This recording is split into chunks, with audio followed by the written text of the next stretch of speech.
ही जर का जिद्द नसेल तर तुम्ही तुमचं दुकान आहे ना ते बंद करा आणि घरी बसा. पण मी जिंकल्यानंतर त्याला खतम करून टाकेन ही जी काही पाशवी वृत्ती ही आता एक जोर धरते. त्या पाशवी वृत्तीला इथल्या इथे चिरडून तोडून टाकावी लागेल आणि अशी चिरडावी लागेल की जशी जर्मनीमध्ये एक हिटलर जन्माला आल्यानंतर त्याचा शेवट असा विचित्र झाला की आता पुन्हा जर्मनीत हिटलर जन्माला येणं अशक्य आहे. ही कोणती वृत्ती आहे? तुम्ही विरोधकांना संपवतायत, तुम्ही तुमच्या मित्रपक्षांना संपवताय, तुम्ही तुमच्या पक्षातल्या नेत्यांना संपवतायत. आणि हे मी नाही बोलत, नितीन गडकरी बोललेले आहेत. जे निष्ठेने काम करतायत त्यांना पक्षात काही तसं स्थानच राहिलेलं नाही, त्यांना सन्मानच मिळत नाहीये. नितीन गडकरी बोलतात, एक ज्येष्ठ नेता, आपल्या युतीमधला एक ज्येष्ठ नेता. दिल्लीमध्ये गेल्यानंतर आम्हाला एक अपेक्षा होती, आशा होती की गडकरी साहेबांचा जो एक कार्याचा अनुभव आहे, काम करण्याची पद्धत आहे, त्यांनी देशाला मोठा फायदा होईल. पण गडकरींसारखा माणूस जेव्हा असं बोलतो की तिकडे काही स्थानच राहिलेलं नाहीये, मग कोणी कोणासाठी काम करायचं? तुम्ही सगळ्यांनाच खतम करायला चालले. बरं ठीक आहे, घराणेशाही बद्दल बोलतात. मी तर सरळ सांगतो, मी घराण्याचा वारसा घेऊन चाललोय, घराण्याची परंपरा घेऊन चाललोय. त्याला तुम्ही घराणेशाही म्हणत असाल तर मी घराणेशाही घेऊन पुढे चाललेलो आहे. मोदीजी बोला, तुम्ही काय बोलताय? काय काय वाईट काय घराणेशाहीमध्ये माझ्या? मग त्यांनी काल परवाकडे जे संसदेत एक राजकारणी भाषण केलं, पंतप्रधान म्हणून नाही, भाजपचा नेता म्हणून भाषण केलं की बाकी सगळे जे येतात म्हणजे आता त्यांच्याकडे जे गद्दार गेलेले आहेत त्यांच्याबद्दल काही नाही, त्यांच्या घराण्याच्याबद्दल आमचे काही ना नाहीये. कारण का? पहिलं मुख्यमंत्र्याला खाली खेचावं लागेल, इथल्या गद्दारी करून तिकडे बसवलंय त्याला, त्याच्या पोराला खाली उतरावं लागेल, ते सूक्ष्म आणि लघु तिकडे बसलेत त्यांना उतरावं लागेल, असे अनेक बसलेत त्यांना खाली उतरावं लागेल. नाही, त्यांच्याबद्दल नाही, पण एक घराणं जेव्हा पक्ष चालवतं तेव्हा म्हणे आमचा आक्षेप आहे.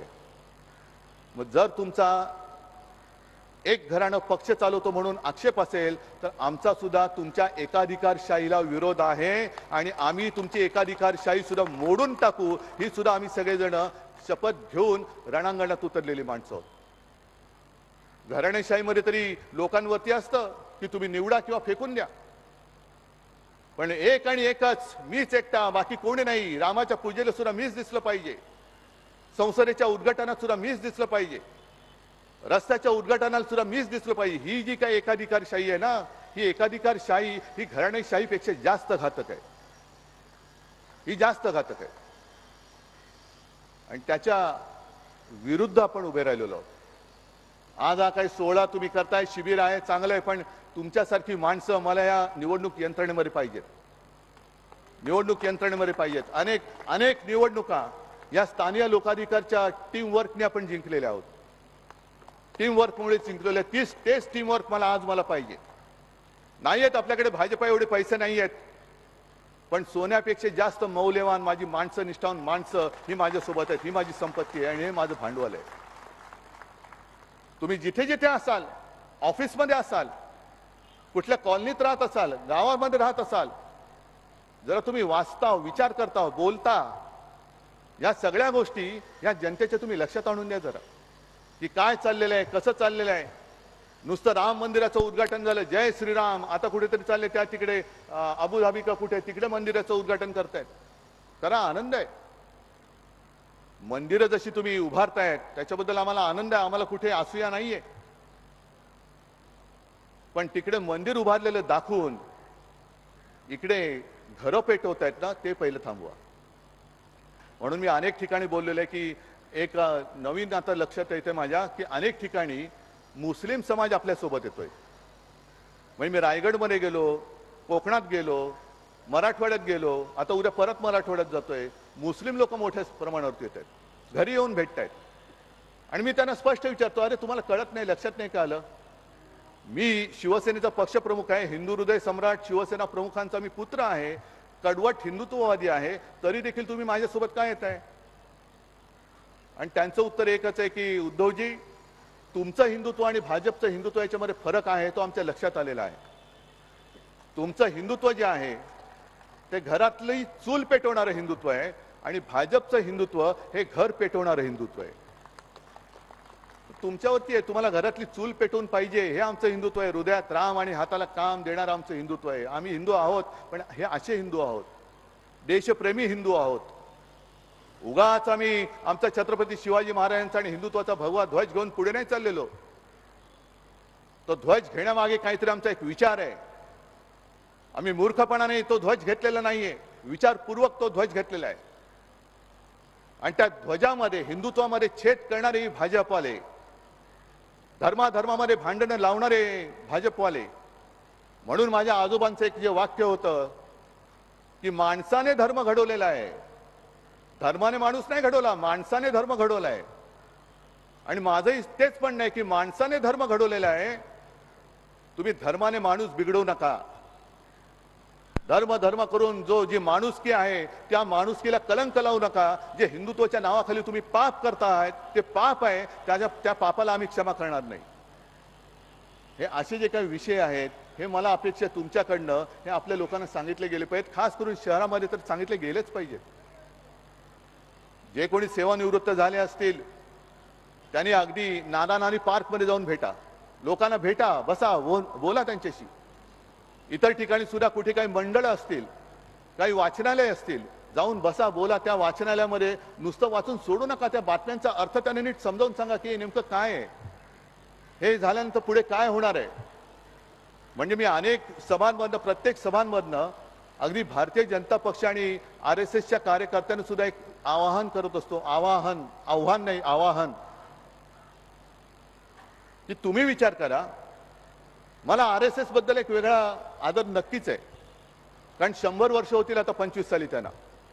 अनेक कुटुंब, अनेक परिवार, त्यांनी कुटुंबावरती अक्षरशः निखारे ठेवून, कुटुंबापासून संबंध तोडून जिथे जिथे त्यांना काम सोपवलं गेलं, मग त्रिपुरात असेल, मेघालयात असेल, पंजाबमध्ये असेल, जाऊन वेळ प्रसंगी मार खाऊन, शिव्या खाऊन RSSचं आणि भाजपचं काम केलेलं आहे.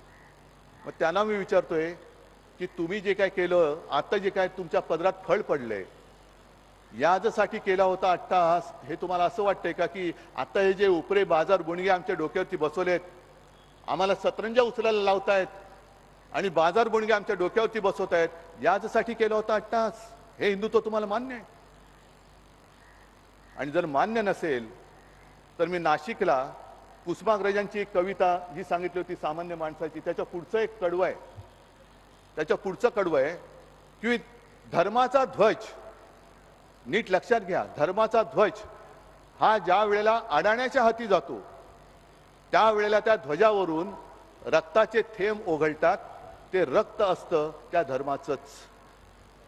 आज धर्माचा ध्वज अदानी वेगळा, पण अडाण्यांच्या हातामध्ये गेलेला आहे, अडाण्यांच्या हातामध्ये. आणि जो काय खून खराबा चाललेला आहे, याला संपव, त्याला संपव, याला उडव, त्याला उडव, हे जे आहे हे आमच्याच धर्माचं रक्त त्या अडाण्यांच्या हातामध्ये आमच्या धर्माचा ध्वज गेल्यामुळे त्या ध्वजावरनं जे रक्त ठिबकत आहे ते आमच्या धर्माचंच रक्त ठिबकत आहे आणि ते गुन्हेगार हे आहेत. आणि या धर्माचा ध्वज जर का आपल्याला वाचवायचा असेल, धर्म जर का वाचवायचा असेल, भारत जर का वाचवायचा असेल, भारत माता जिला म्हणतो ती जर का वाचवायची असेल, तर मात्र आपल्याला जिद्दीने उभं राहावं लागेल, त्वेषाने उभं राहावं लागेल. जे संकट येईल त्या संकटाच्या छाताडावरती चालून जाण्याची हिंमत तुम्हाला ठेवावी लागेल. तरच आपण छत्रपती शिवाजी महाराज की जय बोलू शकतो. नाहीतर जसे भेकड गेलेले आहेत तसे जे अजूनही भेकड माझ्या शिवसेनेत असतील त्या भेकडांनो तुम्ही मिंदेकडे सरळ जा. तुमची आम्हाला आवश्यकता नाही, अजिबात नाही. भेकड असतील, भाकड असतील त्यांनी जरूर जावं. पण मुठभर जरी असले तरी मर्द आणि निष्ठावंत मावळे हे श्रीमी छत्रपती शिवाजी महाराजांना आणि भगव्याला साथ देत आले. आणि त्यांच्या जोरावरती आग्र्यावरनं सुटल्यानंतर छत्रपती शिवाजी महाराजांनी हिंदवी स्वराज्य स्थापन केले, ते मुठभर मावळ्यांच्या ताकदीवरती. भाडोत्री ढिगभर मावळ्यांचे नाही. मावळा हा कधी भाडोत्री असूच शकत नाही. आणि तसे तुम्ही सगळे स्थानीय लोकाधिकारचे निष्ठावंत, जिवंत आणि सळसळते हे मावळे आहात. आणि मला खात्री आहे की लोकाधिकारने एखादं काम मनावर घेतलं का ते पूर्ण यशस्वी केल्याशिवाय ते थांबत नाही. आणि तसं ते तुम्ही कराल अशी आशा बाळगतो, खात्री बाळगतो आणि आपली रजा घेतो. जय हिंद, जय महाराष्ट्र.